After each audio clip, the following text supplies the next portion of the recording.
হে কৃষ্ণ, তুমি সবকিছু জানো, অন্তরে কথাও জানো।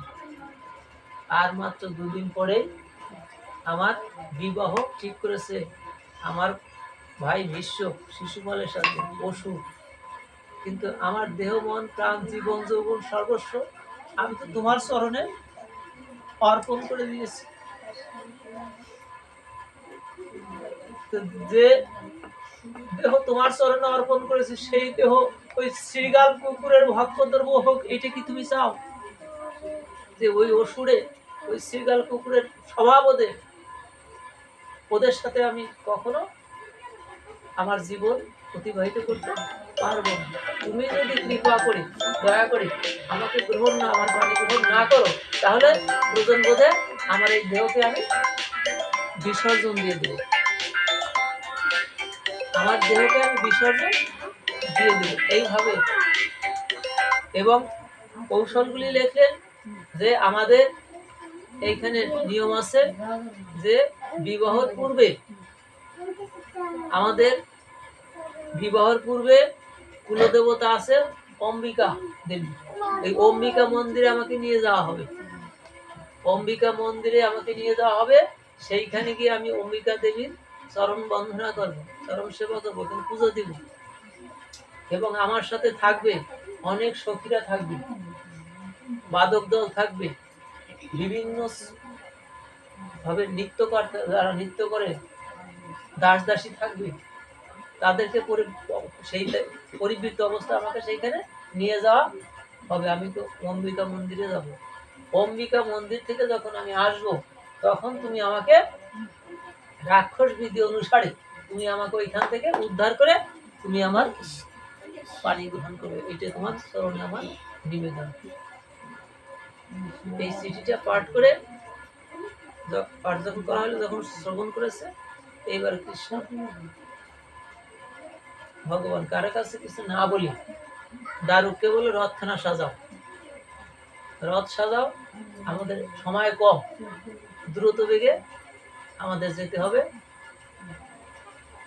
সেই ভীষ্ম রাজের ওখানে। এইবার দ্রুত বেগে দারুক রথ ছেড়ে দিয়ে ব্রাহ্মণ সাথে আছে, তখন চলে গিয়েছে। এইবার বলরাম চিন্তা করছে সে ভাই গেল কোথায়। তখন জানতে পারলো যে এই ঘটনা। তখন সে কি করেছে, আরো কিছু সৈন্য নিয়ে, রথ নিয়ে দ্রুত বেগে ছুটেছে। তার সেইখানে অসুররাজরা থাকবে, তার সাথে যুদ্ধ হতে পারে। অতএব সেইখানে বলরামের উপস্থিতি একান্ত প্রয়োজন। পশ্চাৎ ছুটলেন। এইবার যখন কৃষ্ণ গিয়েছে বিশ্বরাজের এখানে যাওয়ার পরে, বিশ্বরাজ তাকে সসম্মান, তাকে কৃষ্ণ এসেছে। এবং যারা ওইখানে যারা ভক্ত ছিল, তারা কৃষ্ণকে দেখে সকলে মনে করছে, হায় হায়, ওই যে অসুরের সাথে, যে শিশুপাল অসুর, ওই অসুরের সাথে রুক্মিণীর বিবাহ, এটা আমরাও মেনে নিতে পারছি না।